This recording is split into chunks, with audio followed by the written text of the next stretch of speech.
Well, I promised I would get this out to you. Hope it's going to be helpful.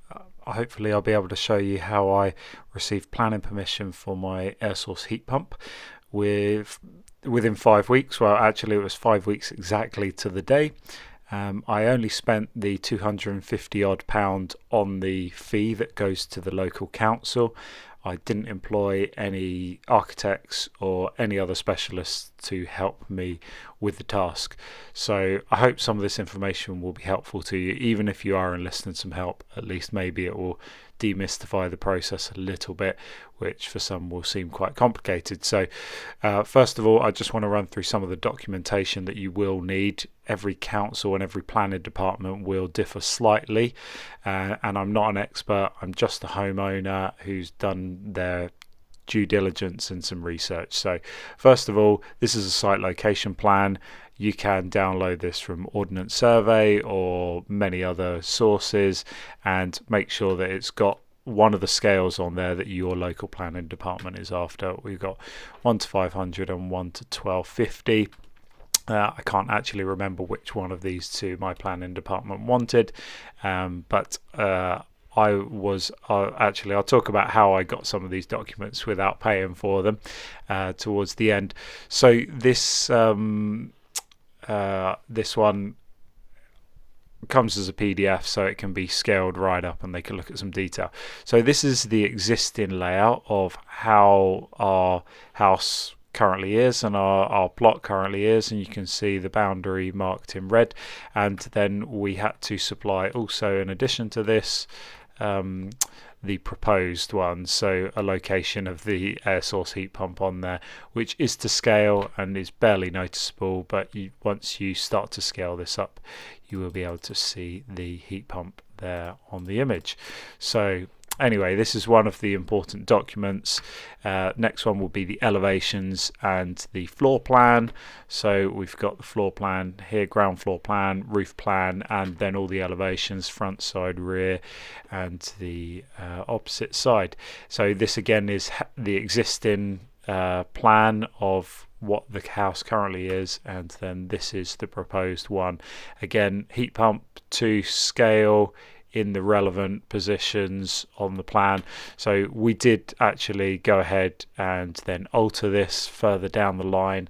I'll get into that in a little bit. This was the initial plan of how we were going to face the heat pump up against our fence line and have it having it fire in towards the house. But I added in a photo for reference, so they could kind of see the location, see the proximity to the neighbour's house, and see the proposed garden and the patio that was going to be sited at. That isn't strictly necessary. A clear floor plan is, in my case, I did attach this because I had this document already from the British Gas proposal and quote, but it actually turned out that they were happy with this because it had the relevant scale there and it was all on one document, so it was fine. But I did kind of attach extra documentation that wasn't strictly necessary, but I was just a amateur homeowner trying to get this through. Something else that is very important was the noise level calculation form. So this one is using the standard MCS calculation. This one I took from the British Gas quote, so you'll probably have something similar to this. If not, this is very easy for you to do by yourself. So if you just have a tape measure, you can calculate this super easy. There's actually several tools online that you'll find that will be able to help you calculate it. This one shows the absolute top number, so this actually isn't completely relevant to my heat pump. So this one will be 55 decibels because of the design flow temperature that I'm running. Actually my decibels will be lower than that, even if it's on a domestic hot water cycle. It wouldn't typically really consistently sit at that number, so it could occasionally peak up towards that, but it would be unusual anyway. So we've got here the reflective surfaces, and the barrier partial view is because of the how it's sited and the fence, etc. And then it shows also the background noise, which it wasn't actually measured, and so it was assumed to be 40 decibels. So actually, because of how this all works out, we passed anyway with the Valent. But as I'll show here, I'm not right on top of a busy road, but there is a very busy road not a million miles away from me that we hear as consistent white noise in the garden. To me, it almost just sounds like waves on a beach. It just kind of melts into the background. I don't really notice it, but there's constant ambient noise there, with a kind of budget sound level meter. It was coming up as quite a consistent 70 decibels there or thereabouts. It would dip slightly below, slightly above, and unfortunately the scale used here, it just says decibels, highest decibel figure, but what I should have paid more attention to is there are different scales, decibel scales, and here it shows you it has to be decibel A. Decibel A kind of filters out a lot of the low frequencies, a lot of the bass frequencies. So the scale they're using to measure the air source heat pumps is actually the kind of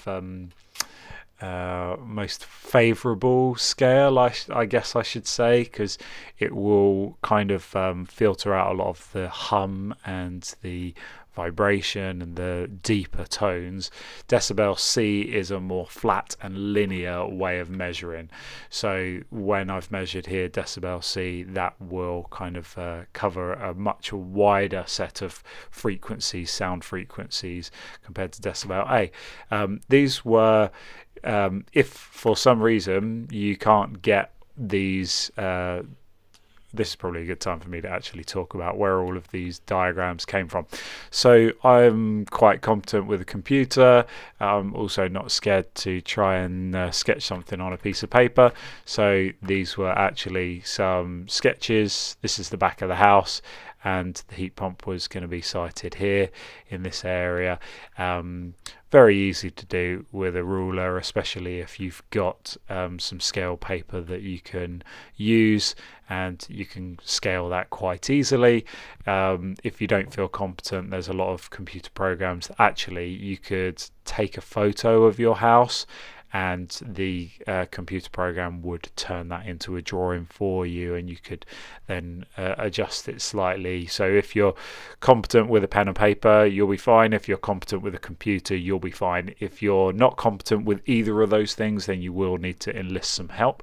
But in fact, as again, here is a hand-drawn version of the back part of the house. What I actually found was when I went onto the planning portal was these documents had been used over 20 years ago by the previous, not the previous homeowners, but the homeowners before them, when they applied for the planning permission to erect the conservatory.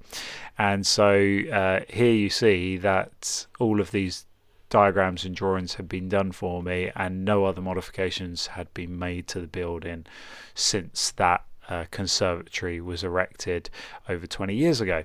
So I was able to actually, on the planning portal, I was surprised on such an old application, over 20 years old, I was able to download all of these PDFs, and they were all still valid and excellent quality.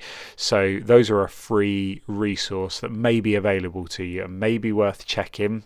Check on your local planning portal, look up your address, and see if you can get these documents, these drawings, free of charge before you pay for them. If not, these site location plans are very cheap, and there's lots of sources for them. I think worst case you're probably paying like a tenner or something for a site location plan. It's not bad at all to download one that's properly scaled. There may be cheaper ways that you can do that as well, and As I said before on this, these are like proper architectural drawings, and again, it's important to make sure the scale is on there and is correct, and that's something you'll have to pay attention to if you draw it, or if you take a picture and then use an imaging tool like software to turn it into a drawing so it's nice and clear. You will need to make sure that there is a stated scale on those diagrams. As I say, I'm not a planning professional, and if there are any out there watching this video, then please chime in and correct me where I'm going wrong. Okay, I've been waffling on for 10 minutes. Let me just wrap up with a few things. So once I put all these drawings in, I just want to talk about the time frame. So first of all, I applied for planning permission, or I uploaded all the documents to the planning portal on the 5th of April. I applied, and I've completely lost all the slides for the timescale. Anyway, in the evening of 5th of April, 6th of April in the morning, the registration officer for the planning department contacted me with a few items that need a little bit of tweaking. And a few things that needed clarification. So I went back. I actually then prepared a written statement to attach, which I won't share here because there's some personal details on that. But they were very prompt, and then on the 6th, so that's just less than 24 hours later, I was able to then resubmit again, and the registration officer said, thank you, we'll process that, you'll receive acknowledgement of the formal acknowledgement of the planning application in due course. So that was on the 6th. On the 11th of April, that's 5 days later, I received the formal acknowledgement of the planning application by the council, and I received the site notice that I had to display. It's a statutory notice which will give your neighbours an opportunity to ask questions about it or raise concerns or whatever. So we got that, and we put that outside on the road up on one of the telegraph poles so everyone could see it. Didn't hear anything. 2 weeks went by. The planning officer contacted me and arranged to come to our site to do a site visit on the 4th of May. And the day after the planning officer came, the environmental health officer came to pay us a visit. He was most curious about my sound level meter and how I'd measured that, and he also hadn't clocked that it was decibel C. So then we had a little bit of a test in the garden, checking the difference between decibel A and decibel C. But for him, he actually acknowledged and said that the base assumption for 40 decibel was on the A-rated scale was pretty meaningless, because he said most homes that he'd been to, the background noise was well above that, and he said it was quite common that the background noise was closer to 50 decibels on the A scale, which would then really ramp up the permissible amount of the volume that air source heat pumps could be installed with, not causing any issues. So he said MCS were overly cautious, basically. And surprisingly, the environmental health officer seemed to know quite a lot about air source heat pumps, and he'd been to quite a few sites. He was very complimentary about the Valent Aerotherm Plus. He said of the ones that he'd gone to, either because concerns had been raised before planning or after installation, he knew the Aerotherm Plus to be one of the quietest on the market, and so he was very happy with the planning, and so he fully endorsed it, as well as the planning officer did. So that was in the week, the 4th and 5th of May, and the decision for full permission without any conditions attached was issued on the 11th of May. So that brings us exactly 5 weeks to the day from submitting the application to receiving full permission. Again, I didn't employ any planning consultants, any architects, any technical CAD wizards or anyone else along those lines, although I do know a few people that I could probably call in a few favours if I'd have got stuck. I was able to kind of muddle my way through by myself, and I found our local planning department. Shout out to Test Valley, I guess. They were brilliant. They were really helpful. The registration officer was very helpful in just making sure that all of the documentation was as good as it could be, so that nothing could potentially be slowed down further down the line. The planning officer was very supportive and really keen for more air source heat pumps to be going in, as well as the environmental health officer was. So I hope that is not 15 minutes of your life wasted, and I hope if you need to go down the avenue of receiving planning permission, I hope there's been some nuggets of information in there. Maybe you've learnt something new, or maybe it's just kind of clarified what the process is. It's not as complicated and difficult, I think, as we think in our minds. Planning permission seems to be something scary and people get anxious about, but it was a necessity in this case, and so just went for it. And here we are. It didn't delay our installation by that much, so it was only an extra 5 weeks added on while we waited for that bit of planning permission. So I've got a few more videos on some of the other questions I've got.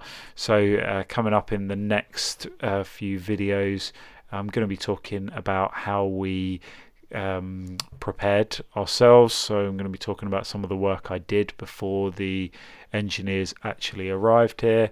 I'm going to be going through the exact schematic of how our system is connected and functions, because a few people were interested in that technical side of things. I'm going to be talking in one of my videos, I need to make one about the gas meter removal, talk about that process, how we did that. We didn't pay for that. That was completely free, and so we're completely off gas now with no standing charges, and hopefully I can help that along the way. Also coming very shortly will be my figures of the performance, the actual measured performance of how the heat pumps done in the month of December. It has been a relatively mild month of December, but spoiler alert, combining the space heating and the domestic hot water, we're still achieving a COP of over 4. So we're very happy with that anyway, and it's actually better than where we forecasted. So no complaints so far. I need to stop this video because it's just dragging on, but I've got a lot more in the pipeline that I'm working on to get out to you. Anyway, take care.